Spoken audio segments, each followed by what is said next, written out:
What happens when million-dollar egos, bottomless studio expense accounts, and Prohibition-era secrecy collide behind mansion gates?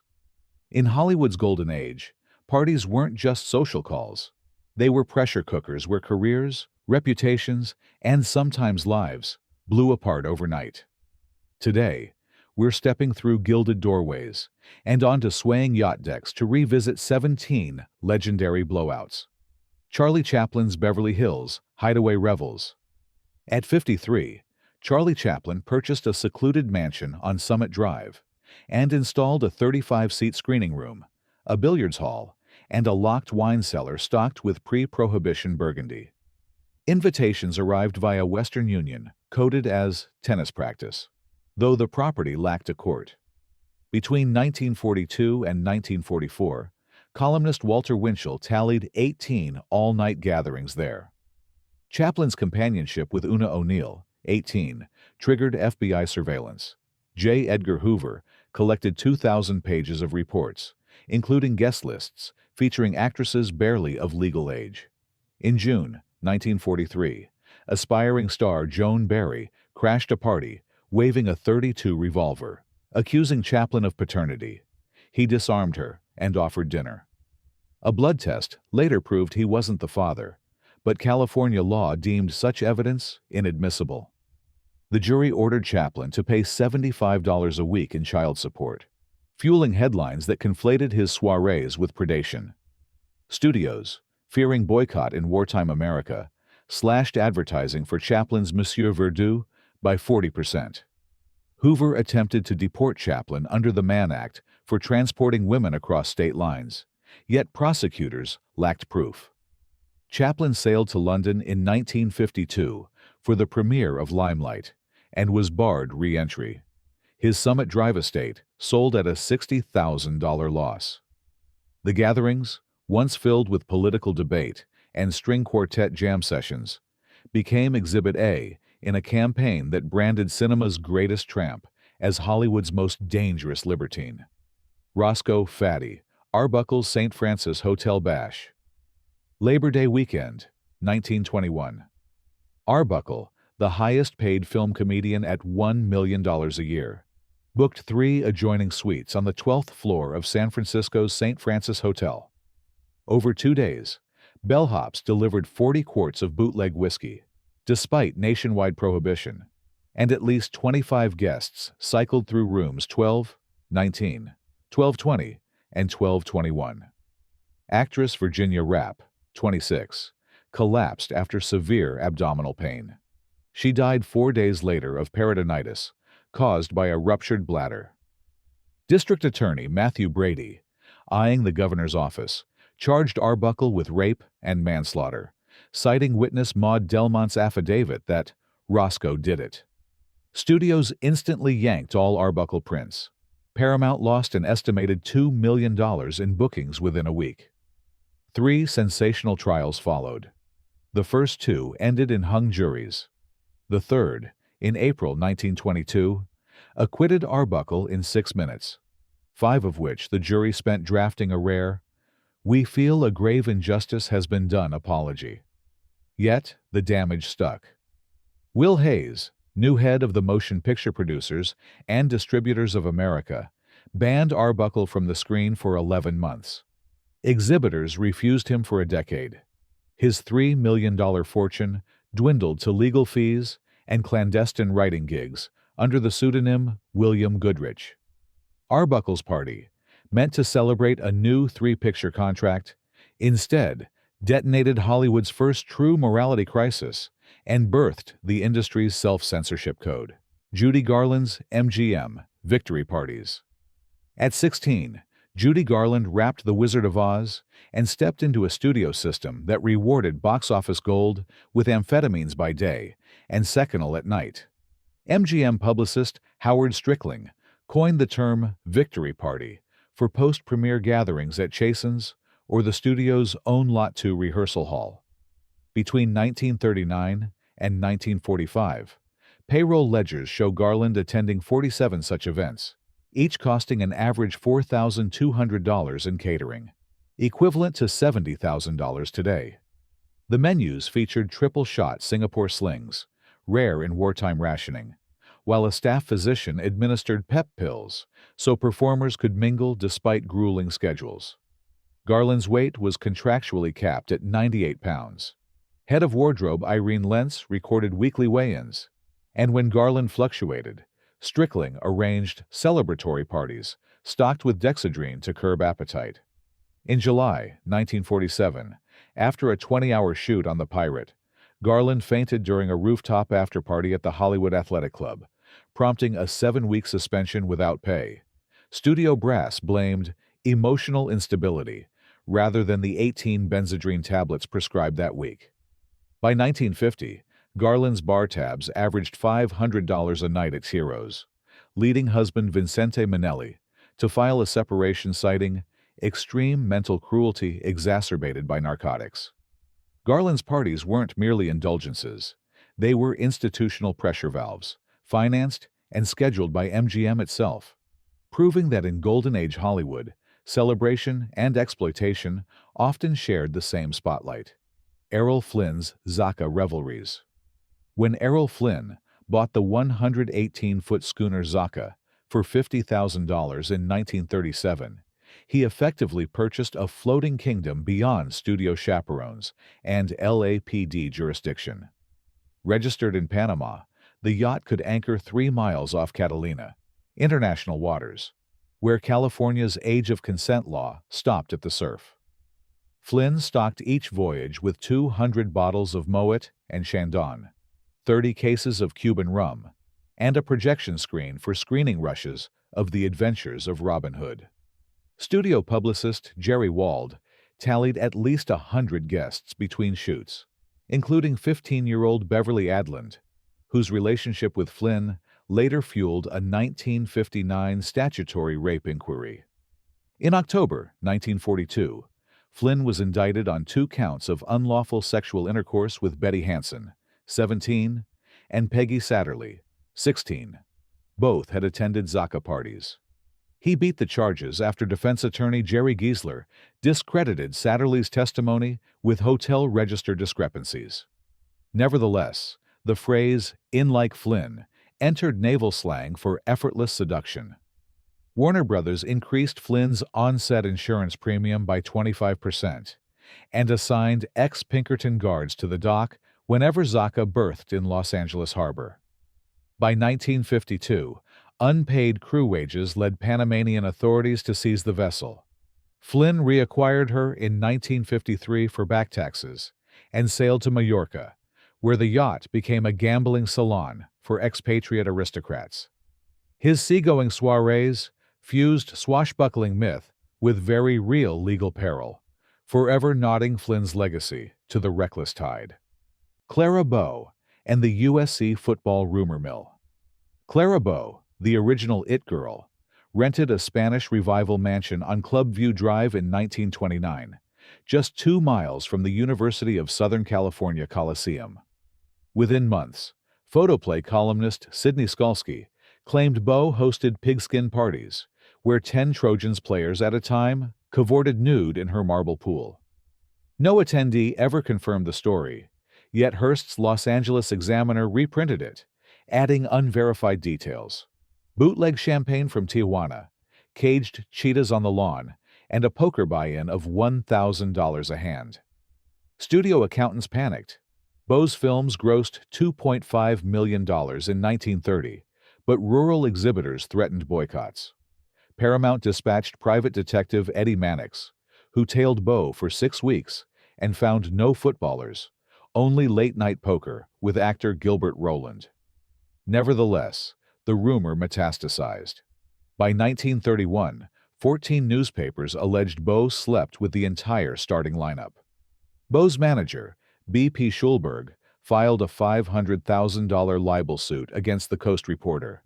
The paper folded before trial.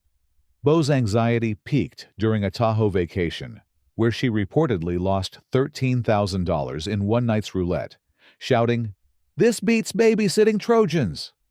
The scandal dovetailed with the advent of talkies. Bo's Brooklyn accent tested poorly, and Paramount declined to renew her contract. She retired at 28 with $500,000 saved. Proof that a rumor, repeated often enough, can outparty any reality. Tula Bankhead's door check nights. Tula Bankhead, Alabama-born stage siren, rented adjoining penthouses at the Regency Plaza on La Cienega, installing red velvet drapes and a sign reading, "Leave your morals at the door. Check claim ticket on return." Between 1932 and 1940, hotel ledgers record 312 gatherings under her name, each averaging 60 guests and 15 cartons of Turkish cigarettes. Marijuana, then classified under California's Poison Act, appeared on LAPD vice logs as T, and Bankhead's suite was raided twice, in 1936 and 1938, yielding no arrests thanks to District Attorney Buren Fitt's intervention. Bankhead reportedly welcomed newcomers with the line, "Darling, I'm pure as the driven slush." One notorious evening in 1937 saw Bankhead, writer Dorothy Parker, and actor John Emery skinny dip in the rooftop pool, while playwright Tennessee Williams, still unknown, recited early pages of Battle of Angels. Studio executives tolerated the antics because Bankhead's 1932 film Devil and the Deep grossed $650,000 on a $400,000 budget, and her stage box office draw hovered near 90% capacity nationwide. After World War II, anti-narcotics crusader Senator Harry Anslinger named Bankhead in a secret memo as a persistent marijuana user influencing youth, yet no charges surfaced. By 1948, her hard-living reputation overshadowed ticket sales. She retreated to Broadway, leaving behind tales of parties where nudity, poetry, and politics mingled like smoke curling toward the Hollywood Hills. Barbara Payton's Cahuenga Pass, free-for-alls. Rising starlet Barbara Payton bought a ranch-style house off Cahuenga Pass after Kiss Tomorrow. Goodbye netted her a $10,000 per week Warner Brothers contract. She celebrated with open-door parties, literally. Payton removed the front door, claiming, "Doors stop the fun." LAPD incident logs list 38 noise complaints in 30 months. Her love triangle with actor Francho Tone and boxer Tom Neal turned violent on 14 September 1951. Neal arrived at 3 a.m., found Tone inside, and beat him unconscious, fracturing Tone's cheekbone and leaving him in a 4-day coma. Newspapers splashed photos of Tone's bruised face. Payton's Q score plummeted 37% in 1 week. Warner Brothers terminated her contract, citing the morals clause. Unfazed, Payton charged $50 admission to subsequent parties, advertising via bar napkins at Musso and Frank's. Guests noted heroin openly exchanged for cash in the kitchen, and a roulette wheel replacing the dining table. By 1953, Payton's legal fees and gambling debts exceeded $100,000. She pawned her mink coat for $300 and sold exclusive party photos to Confidential magazine for $1,000, effectively blacklisting herself. Her house foreclosed in 1954, ending an era when Hollywood's hottest invitation became Hollywood's bleakest cautionary address. Marion Davies' Santa Monica Beach House Masquerades. Hearst Castle drew press. Marion Davies' 110-room Georgian beach house on Pacific Coast Highway drew stars who wanted none. Beginning in 1930, Davies hosted monthly masquerades capped at 200 guests. Attendance required 2 conditions: arrive masked, leave silent. Caterers documented 3,000 oysters, 1,500 quail eggs, and 1,200 bottles of Dom Perignon consumed in a single New Year's Eve, 1935. Fred Astaire tap danced atop a mirrored bar. Joan Crawford, disguised as a pirate, dealt blackjack in the library. Hearst's security chief, Elbert Berghoff, positioned guards every 50 feet along the shoreline, ensuring photographers stayed on public sand. A 1934 Santa Monica PD memo noted persistent but unsubstantiated rumors of opium pipes and nude swimming.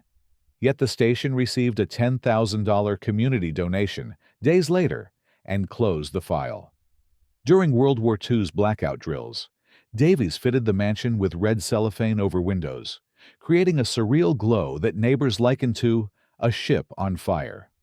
When Hearst's finances faltered in 1941, the beach house cost $50,000 a month to maintain. Davies paid from her MGM earnings until she sold to Joseph Drown in 1945. Today, the Annenberg Community Beach House stands on the site, its placid family pool betraying no hint of the masked revelers who once toasted the moon. Bugsy Siegel's Flamingo and Beverly Hills Mixers. Benjamin Bugsy Siegel, freshly invested in the Flamingo Hotel, treated Hollywood's elite to previews at his 810 North Linden Drive mansion. Actor George Raft served as unofficial maitre d', steering guests like Clark Gable and Lana Turner past Siegel's $50,000 rose quartz bar, imported from Brazil. A typical night's liquor bill hit $5,000, paid in casino chips. LAPD Chief Clements Horrell accepted Flamingo vouchers worth $10,000 for vacation research, effectively freezing police scrutiny. On 26 December 1946, Siegel opened the Flamingo with 600 Hollywood guests. Rain soaked the desert runway, grounding planes, and the hotel lost $300,000 in its first week. Siegel returned to Beverly Hills furious, throwing a party where he allegedly smashed baccarat chandeliers valued at $20,000. The mob's L.A. council convened at the Mocambo nightclub and gave Siegel 6 months to recoup. Instead, Flamingo profits lagged. By June 1947, auditors showed a $250,000 shortfall, attributed to lavish complimentary suites for movie friends. On June 20th, while reading the Los Angeles Times in his Linden Drive living room, Siegel was shot 9 times with an M1 carbine through the window. The next night, the Flamingo's casino tables ran uninterrupted, testament that Hollywood's glitz couldn't outshine mob accounting. Ava Gardner and Frank Sinatra's Hotel Slugfests. When crooner Frank Sinatra divorced Nancy Barbado and wed Ava Gardner in 1951, columnists dubbed them the Glamazons of self-destruction. Their preferred battleground, the Beverly Hills Hotel Bungalow 4. Management logs reveal 27 noise complaints in 6 years, one involving a broken Lalique vase priced at $3,000. In 1953, during Gardner's Mogambo shoot hiatus, they hosted a party where Sinatra, 12, Bugsy Siegel's Flamingo, and Beverly Hills Mixers. Benjamin Bugsy Siegel bought the stucco mansion at 810 North Linden Drive in $1,942 for $65,000 cash, then spent another $50,000 importing a rose quartz bar from Bahia, Brazil. Each slab weighed 900 pounds and had to be winched through a second-floor window. Hollywood's A-list filed through nightly previews for his desert dream, the Flamingo Hotel, still half-finished outside Las Vegas. Actor George Raft, an old Brooklyn pal, acted as maitre d', steering Clark Gable, Lana Turner, and studio chief Jack Warner past vases stuffed with $100 casino chips, Siegel's version of party favors. A single evening's bar tab often hit $5,000, all settled with those pink discs. Siegel greased city brass just as freely. LAPD Chief Clements Horrell pocketed Flamingo vacation vouchers worth $10,000, effectively mothballing vice raids. When the hotel opened on December 26, 1946, 600 Hollywood invitees. Count Basie booked at $3,500 a night. Torrential rain turned the desert airstrip into mud, grounding planes and emptying baccarat pits. The Flamingo bled $300,000 its first week. Back in Beverly Hills, Siegel hurled baccarat chandeliers worth $20,000 at his rose quartz bar, screaming that electricians had wired the luck backward. Mob accountants weren't amused. The L.A. Council met at Mocambo, giving him 6 months to show black ink. By June 1947, the book still showed a $250,000 deficit, much of it traced to free suites for movie friends, and $1,000 a hand poker in Suite 200. On June 20, 1947, as Siegel read the Los Angeles Times beside an open window. An M1 carbine stitched 9 rounds through the glass. Hollywood's gossip mills whirred, but the Flamingo's casino never closed.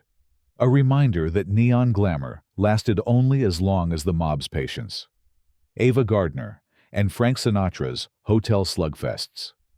When Frank Sinatra finalized his divorce from Nancy Barbado in October 1951, he booked Bungalow 4 at the Beverly Hills Hotel for $1,000 a month and moved in with Ava Gardner, MGM's atomic redhead.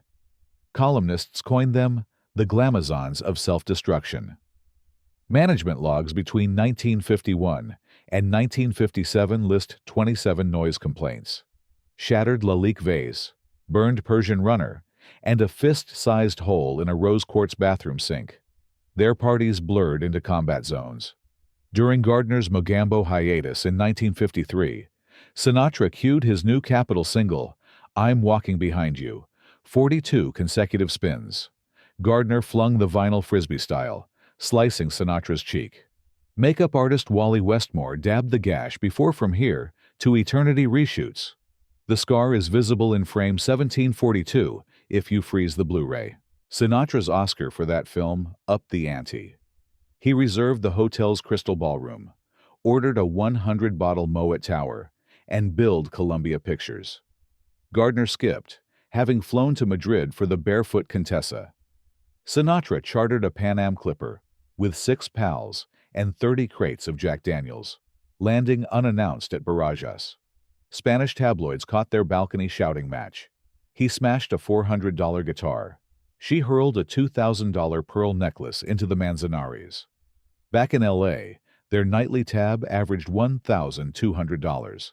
And by 1957, Sinatra's accountant tallied $250,000 in property damage across 3 continents. Hotel managers demanded cash deposits before handing over keys. They separated that October. No divorce decree could erase the legend of 2 supernovas whose love language was equal parts torch song and thrown glass, echoing down the pink plaster corridors long after the minibar lights clicked off. His new Capitol Records single spun 42 times. Gardner hurled the 45 RPM disc like a frisbee, cutting Sinatra's cheek. Studio makeup artists concealed the gash during From Here to Eternity reshoots. That film's Oscar-winning success emboldened Sinatra. He booked a 100-bottle champagne tower for a wrap party, only to find Gardner missing. She'd flown to Madrid to film The Barefoot Contessa. Sinatra chartered a Pan Am Clipper, arriving unannounced with 6 pals and 30 crates of Jack Daniels. Spanish tabloids captured their balcony shouting match. Sinatra reportedly smashed a guitar. Gardner responded by tossing a pearl necklace into the Manzanares River. Their hotel tabs averaged $1,200 nightly, and by 1957, Sinatra's accountant estimated $250,000 in property damage. They separated that year, but the legend of their combustible soirees became shorthand for love affairs, fueled by equal parts gin and jealousy.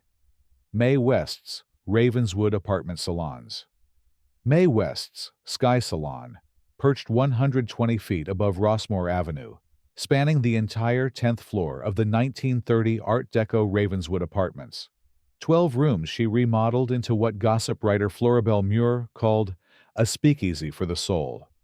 In 1936, West paid $175,000 cash, ripped out interior walls, installed mirrored ceilings, leopard print Axminster carpets, and a hydraulic stage riser that could elevate her grand piano into view at the touch of a button. Invitations, embossed with red lips, and the line, "Come up and see me sometime, midnight sharp," went to what she labeled creative outlaws. Closeted leading men, drag illusionists fresh from the Jewel Box Review, novelist Mercedes D'Acosta, and boxing champion William Gorilla Jones, whom West introduced as my bodyguard, sparring partner, and occasional arm candy. Salons always opened at 12:01 a.m. to dodge studio morality squads. Curtains drawn, West would recite bawdy passages from her band 1926 play Sex, while stride pianist Willie the Lion Smith, vamped, ain't misbehavin'. LAPD Vice Captain A.L. Jansen stationed plainclothesmen in the lobby twice a month. But West's attorney, courtroom legend Jerry Giesler, greeted them with threats of unlawful entry suits, bolstered by West's pending 1937 civil rights complaint against the city. One February 1940 gathering saw choreographer Hermes Pan teaching jitterbug footwork to Cary Grant. Luella Parsons spun it into Cary's wild drag rehearsal, inflating ticket sales for West's film My Little Chickadee by 18% that week. West's household ledger reveals an annual outlay of $18,000 on champagne Pommery, served to guests, while she herself sipped only cream soda through a gold-plated straw. Across 18 years and roughly 500 salons, her apartment became a clandestine LGBTQ haven long before Stonewall, a space where gender-bending and double entendres thrived beyond the production code's reach. When West decamped to her Santa Monica beach house in 1954, remaining tenants petitioned to keep her brass nameplate on the door, a silent salute to nights when liberation slipped past censors on a rhinestone laugh. Jane Mansfield's Church of Satan photo op. Though post-Golden Age, the spectacle began at a Bel Air mansion formerly owned by Rudy Vallee. Jane Mansfield, chasing publicity after Fox dropped her contract, accepted Anton LaVey's invitation to a diabolical black mass. Guests paid $100 each, funding LaVey's fledgling Church of Satan. A 7-foot papier-mâché Baphomet dominated the ballroom. Mansfield posed in a pink bikini beside a nude male altar. Photographers snapped 200 images. Time magazine bought 6, publishing 1. Mansfield's manager, Matt Simber, calculated the spread added 12 million media impressions, but cost her a potential role in A Fine Madness when Columbia executives balked. Catholic groups burned her effigy in Boston. Mansfield mailed LaVey a thank you note, quipping, "Your devil's in the details." The party's myth grew darker after her fatal 1967 car crash. Rumors claimed LaVey had cursed her lover Sam Brody that very night. In truth, CHP reports attribute the crash to a fog-shrouded semi-trailer on US 90. Yet the Bel Air Bacchanal endures as Hollywood's most photogenic flirtation with the occult, proving that shock value can outlive even a bombshell's 9 lives. Marilyn Monroe's post-Madison Square Garden after-party. 19. May 1962, just before midnight, the last notes of Happy Birthday, Mr. President were still ricocheting around Madison Square Garden when Marilyn Monroe ducked backstage, slipped a white mink over her translucent Jean Louis gown. 2,500 hand-stitched crystals cost $12,000, and stepped into a waiting black Cadillac Fleetwood. Her destination lay 28 blocks north. United Artists Chairman Arthur B. Krim's duplex penthouse at 152 East 57th Street, a 5,400 square foot area with a rooftop solarium and floor-to-ceiling views of the East River. Socialite Bunny Mellon had handwritten 60 invitations on heavy cream stock. The roll call mixed politics, press, and pure celebrity. John and Robert Kennedy, Frank Sinatra, Peter Lawford, Sammy Davis Jr., columnist Errol Wilson, and Newsweek bureau chief Ben Bradley. Krim's caterer, Glorious Foods, iced 144 bottles of Dom Perignon 55, stacked 30 pounds of beluga caviar on shaved ice, and arrayed 1,000 canapé rounds, lobster mousse, quail egg truffle, foie gras torchon, on trays shaped like the presidential seal. 2 Secret Service advance men spent an hour taping over foyer intercom lenses, disabling the dumbwaiter, and locking the freight elevator to thwart photographers camped on 57th. Monroe arrived at 12:22 a.m. JFK followed 8 minutes later, logged in the agent's pocket notebook as Lancer, ETA 0030. Eyewitnesses recall the president nursing a single daiquiri before retreating to the library with Bobby to discuss midterm strategy.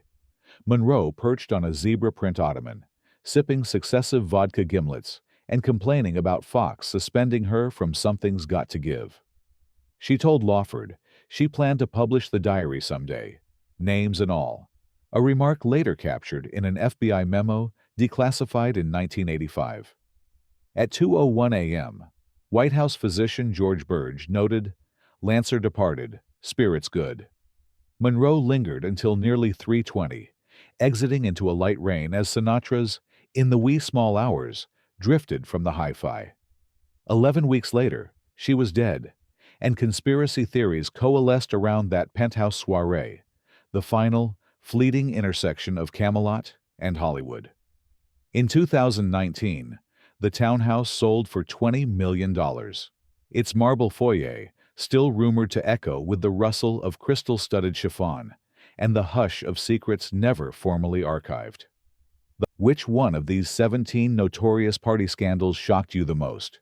Do comment below. And thanks for watching the video. Don't forget to subscribe.